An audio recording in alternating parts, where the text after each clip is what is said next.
the class. Today we will discuss the next topic of the chapter number 15, that is pairs of angles. Student, we will see now the angles in pairs. So first type is adjacent angle. Adjacent angles are always in pair. हमेशा pair में होते हैं. Two angles have a common vertex and common arm is called adjacent angle. Like this is the given angle to you. O is the common vertex.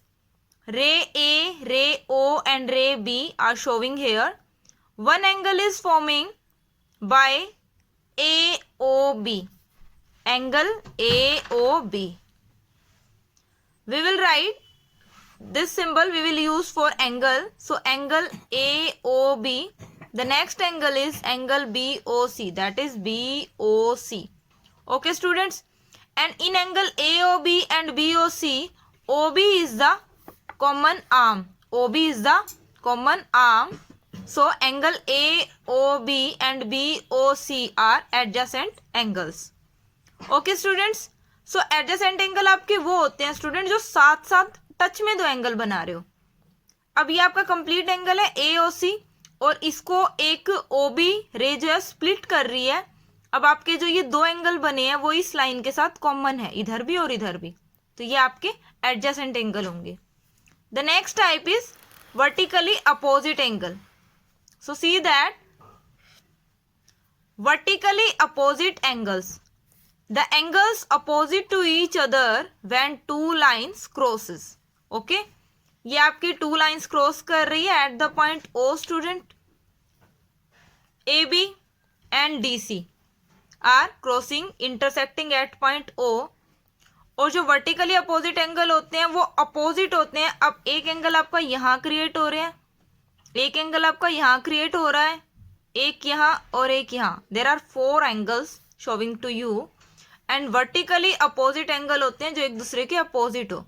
It means ये angle इसके साथ opposite है and ये angle इसके साथ opposite है. Okay students, so angle AOC, angle AOC and angle BOD, इन दोनों का जो पेयर होगा वो वर्टिकली अपोजिट एंगल्स होंगे. And vertically opposite angle always equal होते हैं. And AOD BOC, AOD and BOC का पेयर बनेगा. ये इसके साथ वर्टिकली अपोजिट है, ये इसके साथ वर्टिकली अपोजिट है. And these are equal also. Vertically opposite angles equal होते हैं स्टूडेंट्स. ओके स्टूडेंट्स, तो वर्टिकली अपोजिट एंगल मतलब जब टू लाइंस इंटरसेक्ट कर रही होगी किसी पॉइंट पे, तो जो आमने सामने वाले अपोजिट एंगल्स होते हैं लाइन क्रॉसिंग के थ्रू, वो आपके वर्टिकली अपोजिट एंगल्स होंगे. The third is complementary angle. What is complementary angle student? When the sum of two angles is 90 degree, we will say that complementary angle. Like there are showing two angles, one of 35 degree, one of 55 degree. और जो ये complete बना रहा है ये आपका perpendicular, it means ये 90 degree का एंगल होगा. 90 डिग्री के एंगल को हमने टू पार्ट्स में स्प्लिट कर दिया. One of is of 35 and second of 55 degree. And their sum is 90 degree. 55 plus 35, their sum is 90 degree. 55, which one is 55? ROQ. And which one is 35? POQ. And their sum is 90 degree. तो जिनका sum 90 degree हो, we will say that complementary angles. Okay students. Next one is supplementary angle. When the sum of two angles is equal to 180 degree, they will call supplementary angles. Okay students. तो यहाँ पे आपका एक 180 जो होता है linear pair होता है, स्ट्रेट एंगल होता है 180. In previous video I told you about that. तो ये आपका कंप्लीट 180 होगा. और जो ये OQ रे है ये इसको डिवाइड करिए इन टू डिफरेंट पार्ट्स और दोनों का सम जो है वो 180 डिग्री बन रहा है. It means this angle and this angle are supplementary to each other. Okay students, I am taking one more example here. This ray is dividing these two angles into parts. इस complete 180 angles को two parts में divide कर रही है आपकी ये वाली line. In one 70 degree and in second 110 degree. Okay student, तो ये 70 एंड 10 दोनों का जो सम होगा that is 180 degree. What is 110 degree angle POQ and what is 70 degree angle QOR, and their sum is 180 degree. So these are supplementary to each other. Now we will see some questions. Question is, name the adjacent angles. This is the given figure to you and we need to tell their adjacent angles. So student, आपका first angle है that is AOB, angle AOB.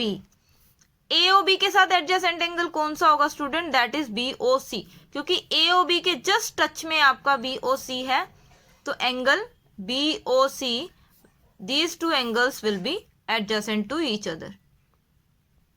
Okay student, इस angle को अगर हम लेते हैं angle BOC, that will be supplement to COD, क्योंकि ये इसके साथ कॉमन है COD. This will also adjacent. आपको बताया गया था common vertex. In every angle there is a common vertex but with the common arm also. जो आपकी आर्म है वो भी कॉमन होनी चाहिए. तो इन दोनों एंगल्स के बीच में OB आर्म कॉमन है, तो ये दोनों एक दूसरे के साथ एडजेसेंट हो जाएंगे. एंड इन दोनों एंगल्स में भी OC आर्म आपकी कॉमन है, तो ये दोनों भी एक दूसरे के साथ एडजेसेंट एंगल्स हो जाएंगे. Next question is write complement of the given angle. There is given 50. You know the formula for the sum of two angle if 90 degree, that means they are complement to each other. Complement का मतलब क्या होता है? Two angles का सम 90 degree हो तो complement होते हैं. But one angle is given, उसका अदर कंप्लीमेंट लिखना है. तो अगर वन एंगल आपका 50 डिग्री है और सेकंड एंगल हमें फाइंड आउट करना है, तो यहाँ से एंगल आपका 90 माइनस 50 जो होगा 40 डिग्री आ जाएगा. इट मीन्स 50 का जो कंप्लीमेंट है that is 40 degree. Okay, and they will be complement. जो उनका पेयर होगा वो क्या बनाएगा? कंप्लीमेंट एंगल बनाएगा. Okay student, similarly write supplement to each other. 144 degree आपको गिवन है, तो इसका जो सप्लीमेंट एंगल होगा, जो सप्लीमेंट होगा किसका? 144 का, तो वो हम 180 माइनस 144 करके निकाल लेंगे. That will B 36 degree. Okay students, आप ऐसे भी कर सकते हैं और ऐसे भी कर सकते हैं direct. Complement of 50, what will be the complement of 50? That will B 90 minus 50, 40 degree. क्योंकि आपको पता है सम 90 डिग्री होता है. एक एंगल आपको पता है तो सेकंड निकालने के लिए इसको हम 90 में से सब्ट्रैक्ट कर लेंगे, और सप्लीमेंट के केस में जो गिवन एंगल है उसको 180 से सब्ट्रैक्ट करके आप उसका सप्लीमेंट निकाल लोगे. So this is all about the pairs of angle student. Thank you, have a nice day.